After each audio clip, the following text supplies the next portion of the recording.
Holy City Center Radio, it is episode 77. That's right, double sevens. I am your host, Christian Sanger, and today is Friday, January 26th, 2023.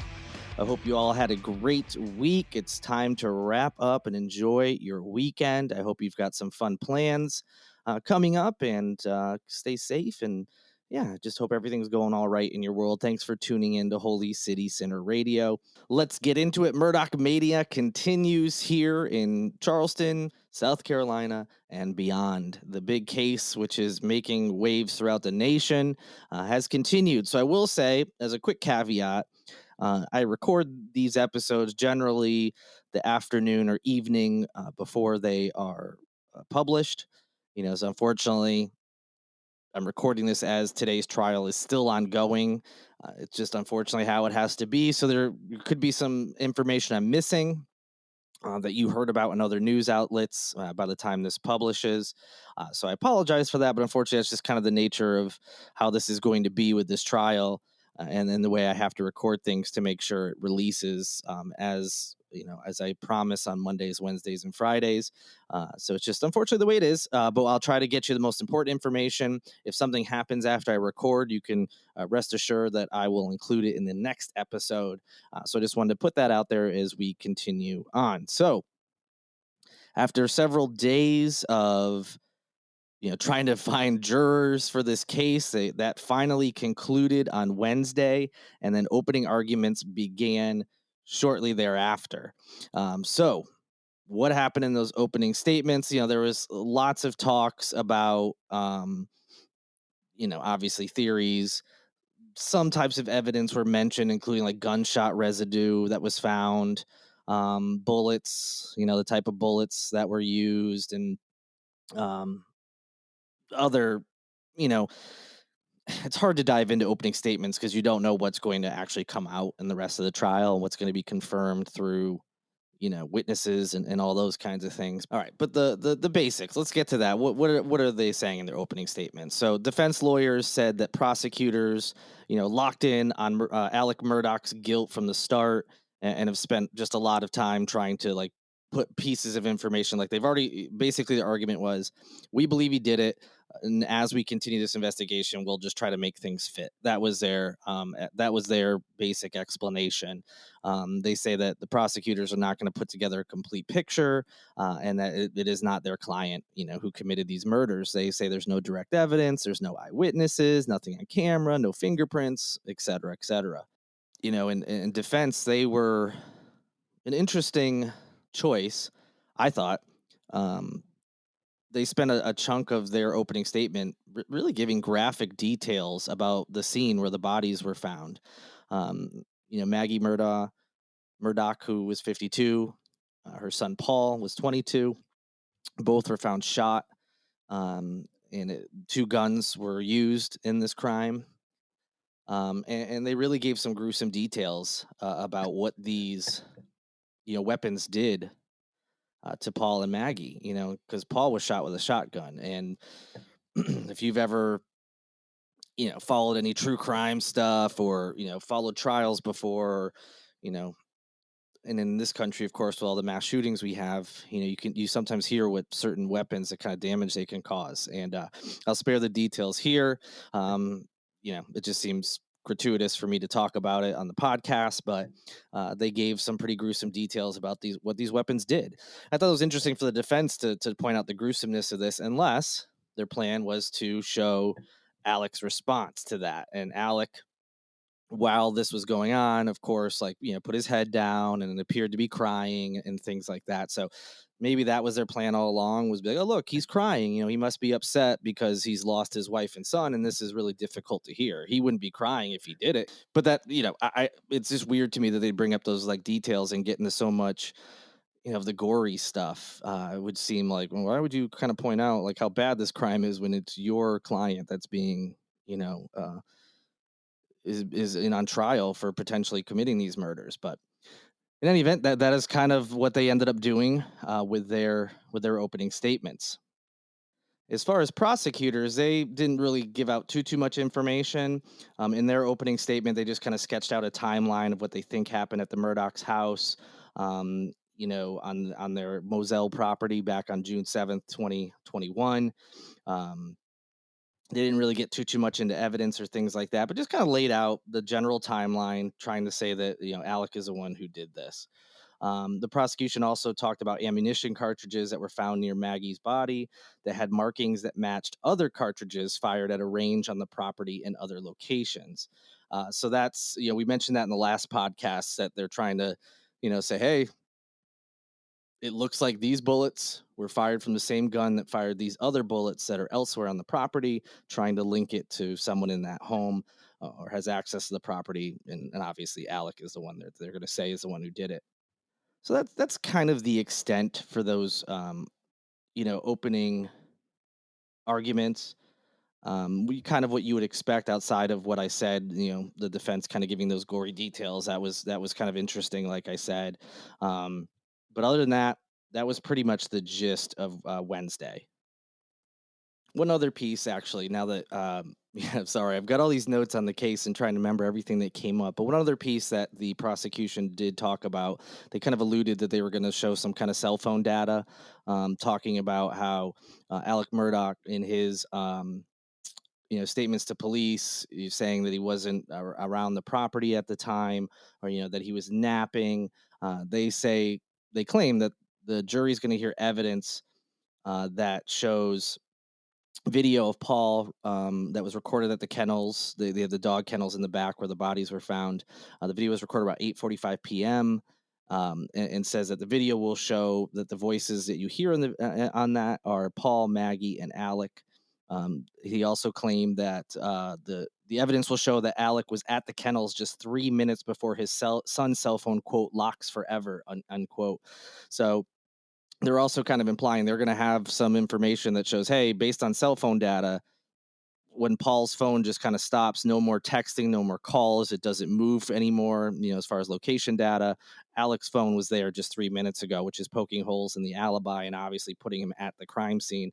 So we'll see as things go on. Like I said, you never know with opening statements and what will happen when these witnesses are actually like cross-examined and questioned, that things might fall apart or might be backed up completely. So we'll see about that.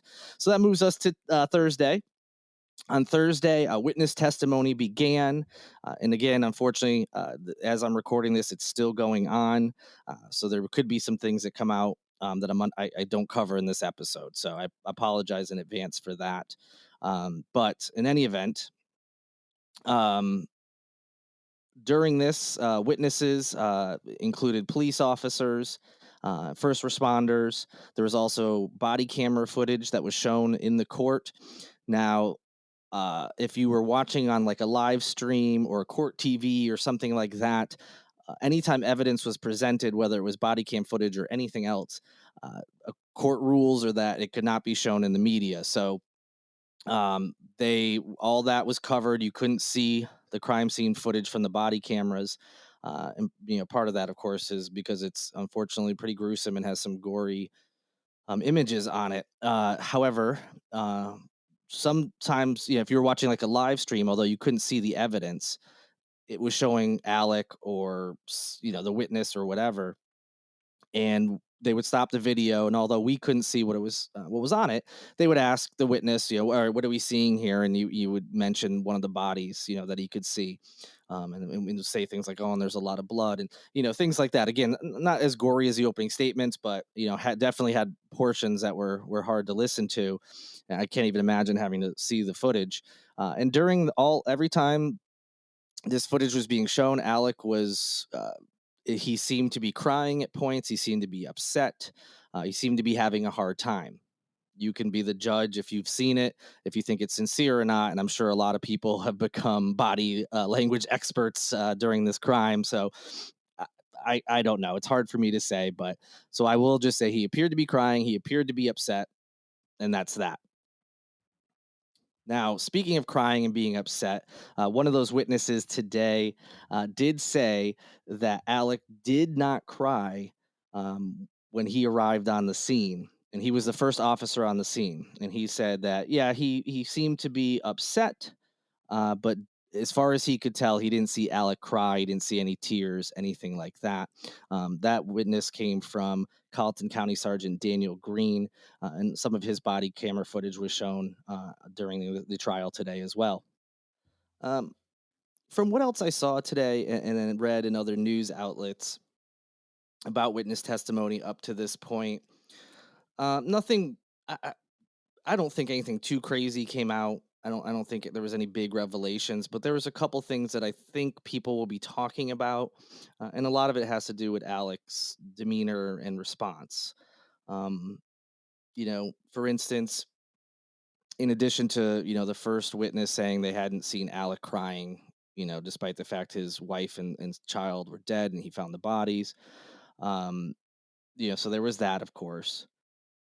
He also, the first witness said that Alec kind of offered up that, oh, well, my son, Paul, was involved in this boat crash. We've, as a family, but especially him, have received threats and things of that. And basically, he said, I think that's what this is about. In the office, like the officer, who was the witness on the stand, said that he did not ask about the case. So he wasn't like, hey, is this related to that? Or, he just said Alec kind of like offered it up. And so I think some people will look at that and wonder, okay, is he just trying to immediately offer up some kind of like misdirection? Or is that truly what he felt? Like, were these threats and things real? And he truly felt like that's the only thing that could explain what the heck I just walked in on. So I think that's an interesting part. I think the also the first two witnesses, which in this moment was caught on body camera, so you can actually hear the change in Alec's tone. He goes from talking to the first responder, the first guy that was there, being upset, trying to give him information, like his wife and son's names and date of birth, and some other things about what he stumbled upon and things like that. He's clearly, from the tone of his voice, is upset, but trying to get the information out. And then all of a sudden, just kind of stops, and then you hear him just say, "Hey, how you doing?" Like in a fairly normal sounding voice to a second officer who had arrived on the scene. So I think a lot of people were talking about that because it is weird to hear someone go from sounding very upset to very calmly asking someone how they're doing.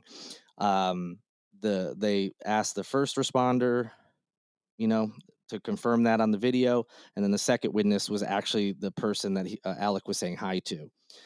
So I think people will be interested in that as well. The only other thing I would say is that they did talk to the 911 dispatcher, asked if there's anything strange about anything he said or did or anything. And the only thing they said that was odd to them was that at one point Alec just wanted to hang up on the 911 dispatcher to call his family. So they thought that was kind of bizarre that they're calling in an emergency. They want first responders there. They need police. They need ambulance. They need everybody there. But wants to hang up to call other members of the family. That is a little strange. Now, I'm not. It's tough to put yourselves in someone's shoes in these circumstances. So, in all fairness, thank God I have not been through something like this, and I do not know how I would react. And people react weird, or what you perceive as weird in these really traumatic circumstances. Some people don't cry. Maybe that happens later on when the full weight of what occurred hits them. They're shocked when they walk up on crime scenes and things, and especially if it's a loved one. So it's tough. I know people are going to read into it, and I would be lying if I said I wasn't reading into some of his actions and words. I mean, that's how these things go, and the jurors will have to do the same. But it is, we don't know how we react. We think we know how we react, or how what we think is appropriate in those circumstances, but we really don't know unless we've been through it. Or if you're, I mean, even if you are a police officer, has been on a bunch of these scenes and seen all sorts of different witnesses, or well, at least not witnesses to the crime, but the people who found a dead body of a loved one. Even if you've seen responses that run the gamut, and most of them are in one category, it doesn't necessarily mean the minority is guilty. So I think that's important to keep in mind as I mention those things, just because This is all stuff that jurors are going to be thinking about. Do we think these reactions are normal, not normal? Do we think they're sincere, not sincere? So I think that was the biggest takeaway for me for what I saw on Thursday. And like I said, I'm recording this on Thursday. The trial is still going on, so there could be some things that come up later. But that's the gist of what I was able to watch, listen, and also read about the case. So that's where we're at with that. I'll be sure to keep you updated as the trial continues. If anything happens, after recording, and that includes on Friday, because obviously this episode comes out on Friday and court will be back in, we'll cover that on Monday. All right, let's move on. We're going to go into politics and legislation. And if these stories sound sort of familiar, it's because, yep, we're doing all this crap again. So let's start with schools and history and the dreaded critical race theory. For those who don't remember, critical race theory, what it actually is a graduate level theory course that is often used in law schools, although it does appear in other places. It is not taught in public schools. Now, there may be an example out there somewhere where a teacher decided to bring in some concepts from critical race theory to something they're teaching to like high schoolers, say, but that's not like officially on any curriculum. It's become a boogeyman and code for basically things that people don't like that involve race or sexuality or gender. I'm not so much critical race theory, but the people are grouping, sexuality and gender things in that same, basket of, oh, they're trying to indoctrinate our children. These two topics have become the boogeyman in schools, and more times than not, the stories you see are lies, like that one that was going around about, well, it doesn't matter. Why continue to talk about it? But I'm sure you know what I'm talking about. Schools that supposedly were making accommodations for students that identified as something. And it was ridiculous and it was not true, but people still believe it. And a lot of the things aren't true. And the small percentage of ones that maybe were true, the teachers got in trouble. Like, you shouldn't be teaching X, Y, and Z. For instance, a lot of people think critical race theory says that white people should feel bad for slavery, that you should feel bad for what your ancestors did. That's what a lot of people think is part of it, and it's not. It doesn't tell you how to feel, first of all. But if a teacher were to say something like that, well, you should be telling kids that, of course. So that's going on, and even though no schools in South Carolina teach critical race theory, like I said, it's become a boogeyman, and legislatures, and let's be honest, it's all Republican legislators that are trying to pass new bills and laws centered around this. So the latest one is a bill that's going to be requiring, quote, fact-based history, that can be taught in South Carolina's kindergarten through 12th grade classrooms. Seems good on its surface, right? We obviously want people, our kids, to be taught fact-based history. We don't want false history. That all sounds good on the surface, but of course, it's not really what's going on here. So legislation that bans the teaching of, quote, racist concepts, end quote, in K through 12 schools, that would be banned, and it would require fact-based discussions on history. And this legislation is advancing the South Carolina House of Representatives. However, there are concerns that this legislation is just creating fear among teachers that will further deplete their ranks. We're already losing teachers. Schools are already short-staffed. South Carolina schools are notoriously poor as far as rankings and things like that in general, as a whole. Don't come at me about how great your kid's school is. We obviously have some very good schools, but that's part of the concern, that's what's going on. However, despite that, the bill was sent to the full House Education Committee on a 4-2 vote back on January 24th. It also would create a complaint process for school districts to follow for anyone alleging prohibited concepts are being taught. Now, first of all, these concepts, they're already banned in state law. You're not allowed to teach anything that's racist. It's already state law. But we're going to do this anyway, apparently. Um, and that's another indication that they're claiming it isn't really what it is, because it's already a law. Why are we making another law on top of it? It doesn't make any sense. So it's already banned in state law. That includes, discussions of any race being superior to another, or anyone being responsible for past abuses because of their race. Again, not what critical race theory is, if it was even being taught here. Two, yeah, on the surface, that sounds right. I would not want a teacher claiming any race was superior, nor would I want a teacher claiming that my child is responsible for past abuses because of their race. Yeah, of course.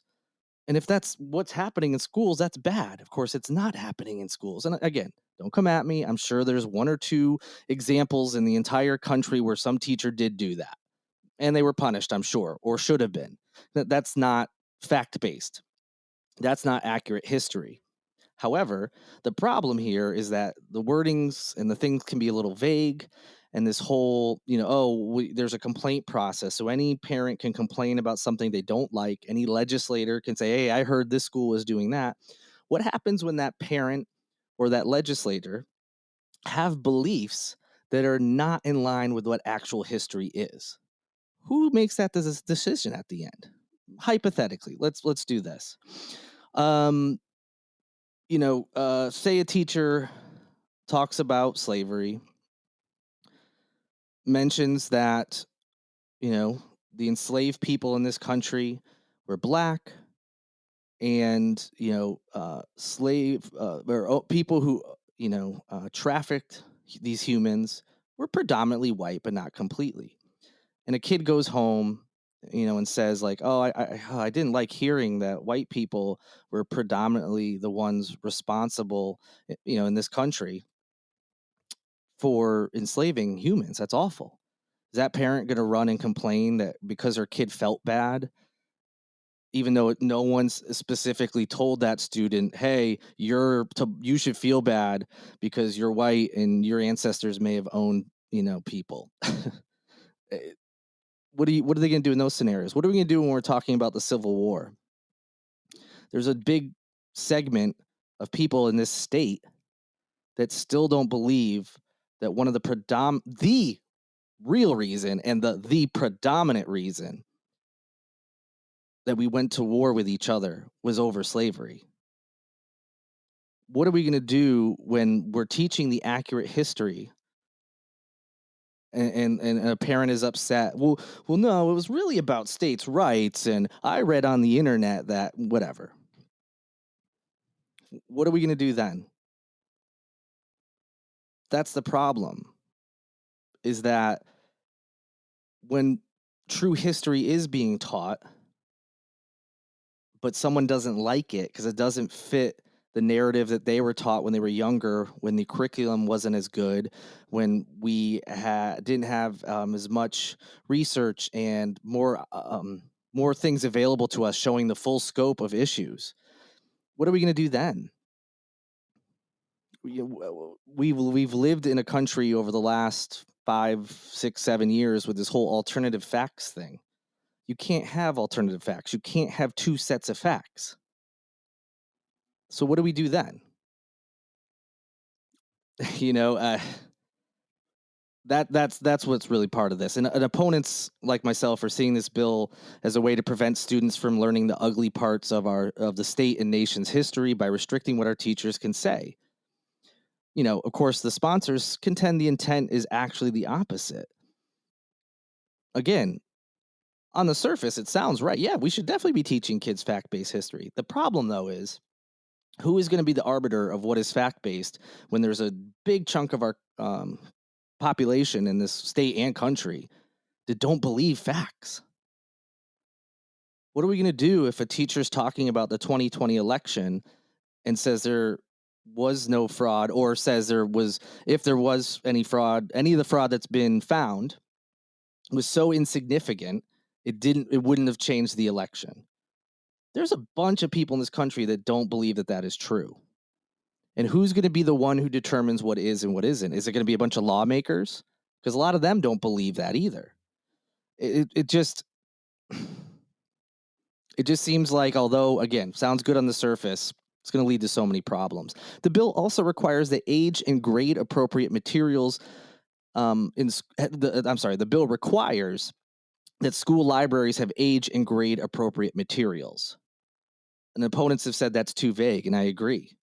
What is age and grade appropriate? I mean, we all have a general idea, but what one parent might think is age and grade appropriate for their child, another parent might disagree. So, where do you make that determination? I just, it's some of the portions of the bill are too broad, and even the ones that seem specific, I still have concerns about. Who's making these determinations of what is fact based and what isn't? And what do we do when people believe in a separate set of facts? And one or multiple of those people who don't believe real history, don't believe the facts that have been presented to them, are the people making these decisions. What do we do when the teacher's like, well, all legitimate news organizations and the government have said this, but a parent comes in and says, oh, well, the news I consume, because I don't trust traditional media and I don't trust the government, they say this. I it just seems like it's going to be a big mess. And I'm sure there's going to be some issues if this passes, where something that isn't true is taught, or something that is true is removed. It's just a mess, and it's all because of this hyped up bullshit about critical race theory. And again, this is going to come up more with gender and sexuality and things related to that, and sex education. Same thing. There's a lot of people who don't believe scientific studies and what doctors say. Some doctors have been demonized for some of their, what they say in relation to studies they've seen and their work with patients. It's just a big mess. And one South Carolina lawmaker tried to point this out by introducing a bill that would essentially be an amendment to the one we're talking about. So let's go to that. Just kind of touches on what I'm saying. A state lawmaker introduced a bill on Tuesday in the South Carolina House that would ban public schools from teaching about slave owners. The bill, which was filed by Representative Jermaine Johnson, who is a Democrat from Hopkins, would prohibit public school history curriculums from including teachings about people who own slaves. And both of these bills, by the way, would begin back in the 2023-2024 school year. Johnson's bill, as I mentioned, is in response to the one we were just talking about, which is called the South Carolina Transparency and Integrity in Education Act.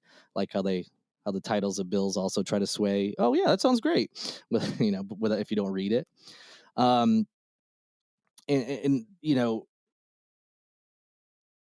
Democrats back this bill, some of them, because they're arguing that the Republicans' version is going to try to censor the teaching of Black history under the guise of prohibiting critical race theory. So here's what Representative Johnson had to say. He said, quote, if we're afraid of teaching children about things that could cause discomfort, then we need to add slave owners to the list. Many people find this topic uncomfortable and upsetting, especially the grandparents of children who lived through the civil rights movement and had relatives who were slaves themselves. We should protect our children from being exposed to this evil by sweeping it under the rug and never addressing it. End quote. So obviously he throws a little sarcasm in at the end there, because that's what he's claiming Republicans' efforts are doing. While when they say they want fact-based, they're really trying to whitewash history, hide some of the not so nice things, the things they don't like, the things that they don't believe to be true, because that's not what they were taught by their families or when they were kids, even though it is true. He's kind of making that tongue-in-cheek remark at the end. But the point remains, if that's what it's all about, it's like, oh, we don't want to potentially upset anybody. Well, let's just not talk about anybody in history who's owned slaves, which of course would take out a ton of our, most well-known people in history, particularly white men who, ran this country, especially in the early days and for a long time after, before women were brought to the table and minorities were brought to the table. So his point is made there, I think. We'll see where any of these bills go, but that's where we're at right now. So in addition to, as we're talking about dredging up old topics, here's another one. Governor Henry McMaster on Wednesday vowed to press forward with efforts to further restrict abortion in the state. He announced during his State of the State speech that he would file a petition next week for a rehearing um, of the South Carolina Supreme Court's decision to strike down South Carolina's abortion ban, which they said they were doing so because it's a violation of privacy. So our Supreme Court here in this state struck it down. That should be the end of it, right? Well, no. Governor Henry McMaster says that's not the end. And not only do he say it's not the end and they're going to challenge it, which, to be fair, obviously I don't agree with him. That's his right. He can do that. But addition to that, he wants to change some rules as well. He said during the State of the State address that he also no longer wants lawmakers to have all the say over who can be a judge in South Carolina. He said that he wants to have a role in making judicial appointments, or after him, whatever South Carolina governor. He says he wants to have a role with that. So he didn't like the Supreme Court's decision. He didn't like what the judges decided. So he does the one thing that other people in history have done. They will ask for a rehearing. They'll try to find a way, find another court or angle that'll get it passed. But now he also wants to change state law, state rules, and insert himself in the decision so he can, of course, because what he wants is to be able to pick his own judges that will do the things and make the rulings he wants. You don't get your way in this country. Apparently, that's what you do in politics now. Or if you don't win an election, you claim it's fraud and it's rigged. This all circles back to what I'm talking about what's true and what isn't, what's fact-based and what isn't. So much of it has become what you believe is fact, not what evidence or science or professionals say. It's whatever you want it to be. And so what do we do with that? So that's what Henry McMaster is up to, and those are his priorities as we start the new year. Having an abortion ban that was already struck down by the state Supreme Court, and trying to change some rules so that he can now help pick Supreme Court judges. Unbelievable, but also entirely believable. All right, lastly, let's try to talk about something nice as we get into the weekend, although for some of you, this might not be nice. This isn't a story. This is just something I have noticed.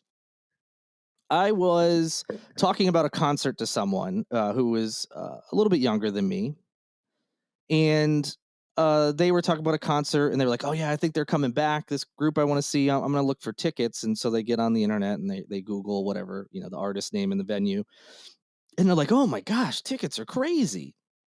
And they look at the website they're looking at, and it's this website called Vivid Seats. If you're unfamiliar, it's a third-party ticket seller. It's like SeatGeek or one of those other ones that you've probably have found by Googling or have heard about in the news.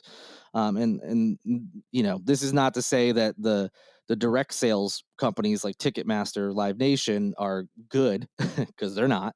But I was like, wait, well, no, don't look at Vivid Seats. Like, go to the venue in town's website and then click their link to tickets. And sure enough, they go to the actual venue's website, click on the ticket link, which brought us to Ticketmaster. Again, not saying Ticketmaster is good, but in this scenario, they're the official company that is selling tickets. So when tickets first go on sale, at least, they're going to be face value. Yes, Ticketmaster has tried to ward off some of these third-party sellers by allowing people to resell their tickets through Ticketmaster, but they do allow you to up the price. So you can still, scalp tickets, is the term that you may remember from, back when there'd be someone outside the music venue, like trying to sell you tickets way over face value. So somehow this is all legal, of course, online, and has been, we all know about these third-party sites and everything.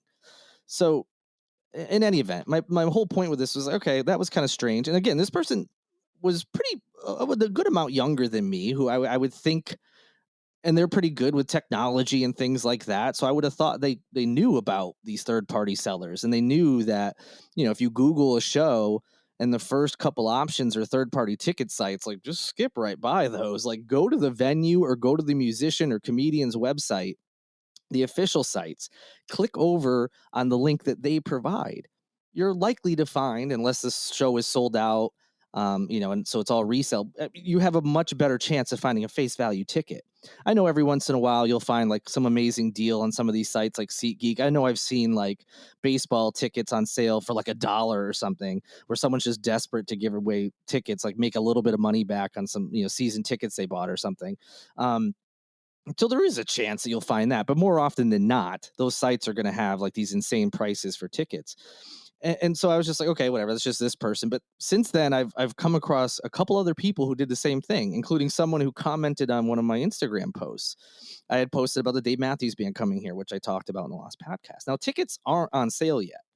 If you're in their fan club or whatever, you can like put in a request for tickets, but they're not on sale officially, and definitely not to the public yet. They don't even go on sale till next month. And some guy commented on my thing, like, "Are you kidding me with these ticket prices?" And I forget the numbers, but we'll say $600 to $1,200. That's insane. And I was like, "Where are you seeing this?" Like, number one, tickets aren't even on sale anywhere yet. Like, if you went to Ticketmaster, it won't even tell you what the prices are going to be. The only indication of what they'll be is if you were a member of the fan club, you could see what the prices were going to be. And then, no surprise, he sends me a link. He's like, "I'm right here," and it was some other third party site, one that I hadn't heard of. And I said, "Oh, well, that's why you're looking at a third party site, so you should go through the official channels, because in addition to those sites are always going to have more expensive tickets anyway. Like I said, besides those very small percentage, they also, how are they already selling tickets for something that's not on sale yet?" So the whole thing, like, what, when did this happen? I remember learning about third party sites and finding them, and I've used them for things that are sold out. Um, but I try to avoid them, obviously, at all costs, and always purchase directly through whatever vendor it is for that exact reason. And it's just blowing my mind. So I Googled it, just to see. I would Google like an artist and a venue here in town, and almost all of the time, like Vivid Seats or SeatGeek or one of these ticket sites, and actually multiple most of the time, were the top results before the actual venue, the artist, or Ticketmaster, Live Nation, like the official ticket broker. So that's one thing that's happening. People are just Googling things and just going with whatever pops up first, assuming it's a legitimate link. And again, I'm sure you're going to get the tickets you buy, but you're going to be paying way more. And maybe I missed something. Maybe people don't realize what I thought most people did at this point, but it was just blowing my mind how many instances I've seen over the last couple of weeks of people who are like, "These ticket prices are insane," and then pointing out, "Well, you're on a third party site. Here's the actual site, and the tickets, don't get me wrong, they're not like cheap for a lot of shows, but they're not like thousands of dollars."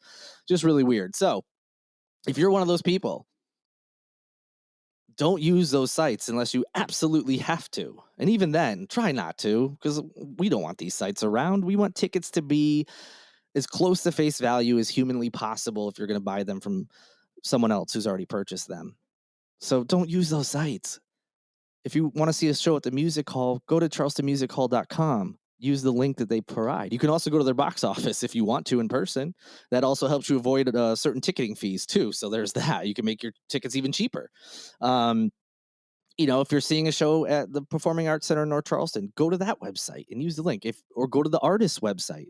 Don't use Vivid Seats. Don't use SeatGeek. Don't use any of those. Make sure you're going directly from the sites. Don't make that become the norm where people are finding tickets, because it's only going to get worse if that's the case. Let's keep those Google results down so the official venues are taking the place when people search for tickets as well. Anyway, a little bit of a rant, but also like, hey, I thought people knew this, and it seems a lot of people don't. So don't do that. Especially since we're having so many concert announcements and comedians coming into town, and we're basically back to quote unquote normal after the pandemic as far as acts coming into the city. So let's make sure that we're purchasing tickets from the right places and not wasting our money. All right, so enough of that. This was a much longer episode than I intended due to the Murdaugh trial and everything else. So I apologize for that. We try to keep them pretty concise, but between that and McMaster and these bills, I had to keep talking. So I apologize. But thank you for listening. I'll catch you all on Monday. Thank you to Lindsay Marie Collins with LMC Sound System for producing every episode. Thank you to Tyler Boone for providing the music in each and every episode. You can help support this site by rating, reviewing, and subscribing to the podcast, or going to holycitycenter.com/shop or patreon.com/holycitycenter. Until Monday, good night and good luck.